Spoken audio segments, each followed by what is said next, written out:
All right, let's talk about arithmetic sequences. So an arithmetic sequence is a sequence in which you are adding the same value to successive terms in order to find the next term. An example of this is just the counting numbers or the integers. I'm going to choose an arbitrary example right now. Let's say 3, 5, 7, 9, 11, ... So this is an arithmetic sequence, and the pattern is you're adding 2 every time. So that's what we're adding every time.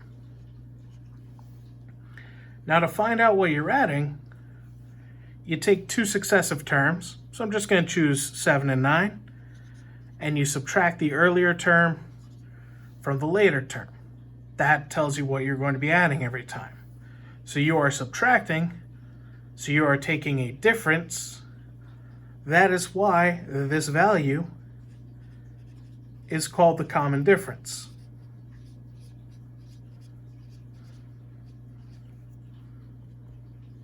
And the variable that we use for that is d.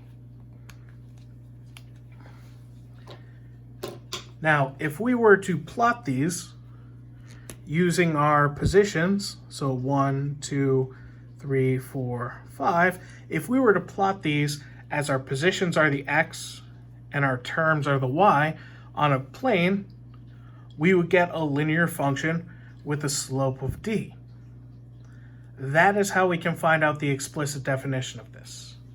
The explicit definition of an arithmetic sequence is just the equation of the line that contains these points. So we've got a slope of 2, and we've got a point of 3, 1. So we can use y minus y1 equals slope times x minus x1. But in this case, it's not y and x, it's n and a sub n. So if we replace the y's with a sub n minus, then y1 would just be a sub 1. And the slope is the common difference, and the x is n minus, and the n for x1, x sub 1, would just be 1. So this helps us find our explicit definition, except we would have a sub n by itself. A sub n equals d times n minus 1 plus a1. That's our explicit definition. So for this one, well, we know d, we know a sub 1, that's 2, that's 3. So a sub n equals 2 times n minus 1 plus 3, but really that's just a linear expression. If you're in honors pre-cal and you're not simplifying linear expressions at this point, then I don't know what to tell you, but I always want you to simplify your explicit definition. 2n plus 1. Because you would distribute that, it'd be negative 2 plus 3. All right? So that's our explicit definition of that sequence. And that's how you can find the explicit definition. A sub n equals d times n minus 1 plus a sub 1. The other type of way to define a sequence, and I'm just going to use that same sequence that we just had. 3, 5, 7, 9. Still with that common difference of 2. Still with that a sub 1 of 3. The other way to define it is recursively. And a recursive definition, remember, it's what you do to the previous term to get your next term. So to get your nth term, you'll be doing something to your n minus first term. In this case, you're adding 2 every time. But in order to work recursively, we need a starting off point. So we need to state what a sub 1 is. If we didn't have a sub 1 is 3, there's an infinite number of sequences where you're just adding 2, and that's the pattern. This one establishes the pattern, and this one establishes the start. You need both of them to get the right sequence. So that's how you can develop your recursive definition. For an arithmetic sequence, the recursive definition, it's a sub n equals a sub n minus 1 plus a common difference, and then you state whatever your a sub 1 is. So that's an arithmetic sequence. So something you can do with sequences is you can add up the terms of the sequence. When you take the terms and you add them up, you are creating what is called a series.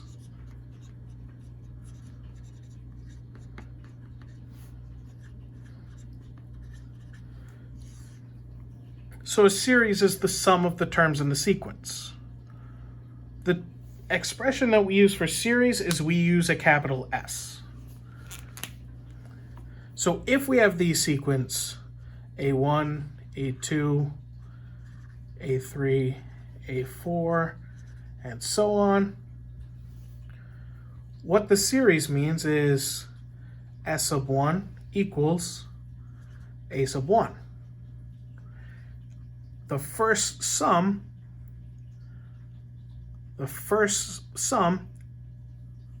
is just the first term. The second sum is adding up the first two terms.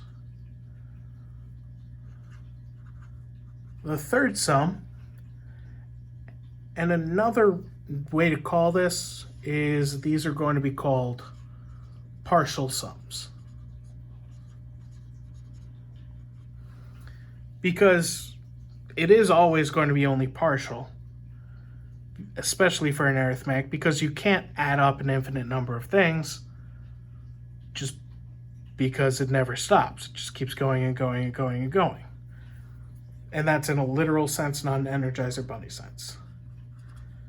But the third partial sum, it's the sum of the first three, the fourth, the sum of the first four. So S sub n will be the sum of all of them up until the nth term. So this is what an arithmetic series, this is what a series is rather. The series is all of these. That's our first partial sum, our second partial sum, our third, our fourth, and our fifth. An important thing to recognize about our partial sums is, well, the first one's easy, but the second one could also be expressed as the first partial sum plus the second term. The third could be expressed as the second partial sum plus the third term. The fourth could be expressed as the third partial sum plus the fourth term. And the nth would be the n minus first partial sum plus the nth term. So this is what a series is. It is adding up the terms in the sequence, adding up consecutive terms in a sequence, I should say. So for an arithmetic series, we're adding up the consecutive terms in a sequence where you're adding the same thing every time. So, there's a folk story about Friedrich Gauss. I think his name was Friedrich. I just remember his last name's Gauss. And it's also often called this method the Gaussian sum. There's a folk story that when he was in his little kindergarten class, his teacher asked them, so add up the first 100 integers. Except they probably didn't say integers because it was a kindergarten class. He just said, add up the first 100 numbers, because they didn't have a concept of zero that well, or negative numbers. So they were told to add up 1 to 100.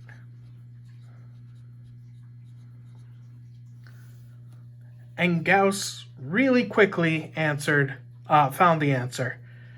And the teacher was like, oh, no way, this kid definitely cheated. And I'm going to catch him in this lie because I hate children. And then Gauss, and he gave him another sequence of numbers, and Gauss found it really quickly again. So the sum of this is actually 5,050. And let's talk through what Gauss actually did. What Gauss did is he recognized that if you take the first and the last and you add them up, you get the same thing. If you take the second and the last and you add them up, you get 101. Oops. Got a little ahead of myself.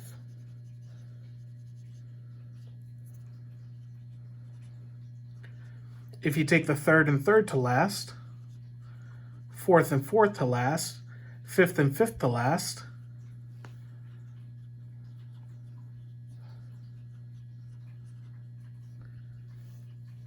if you add these up, it always adds up to 101.